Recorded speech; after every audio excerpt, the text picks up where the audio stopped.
قسم ہے سلیقے سے صف باندھنے والوں کی، پھر ڈانٹنے والوں کی جھڑک کر، پھر ذکر یعنی قرآن پڑھنے والوں کی غور کر کے کہ تمہارا معبود ایک ہی ہے جو آسمانوں اور زمین اور جو چیزیں ان میں ہیں سب کا مالک ہے، اور سورج کے طلوع ہونے کے مقامات کا بھی مالک ہے۔ بے شک ہم ہی نے آسمان دنیا کو ستاروں کی زینت سے سجایا اور ہر شیطان سرکش سے اس کی حفاظت کی کہ اوپر کی مجلس کی طرف کان نہ لگا سکیں، اور ہر طرف سے ان پر انگارے پھینکے جاتے ہیں یعنی وہاں سے نکال دینے کو،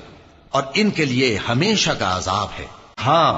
جو کوئی فرشتوں کی کسی بات کو چوری سے جھپٹ لینا چاہتا ہے تو جلتا ہوا انگارہ اس کے پیچھے لگ جاتا ہے۔ تو ان سے پوچھو کہ ان کا بنانا مشکل ہے یا جتنی خلقت ہم نے بنائی ہے اس کا؟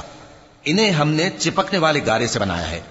ہاں، تم تو تعجب کرتے ہو اور یہ مذاق اڑاتے ہیں، اور جب ان کو نصیحت کی جاتی ہے تو نصیحت قبول نہیں کرتے، اور جب کوئی نشانی دیکھتے ہیں تو ٹھٹھے کرتے ہیں اور کہتے ہیں کہ یہ تو کھلا جادو ہے۔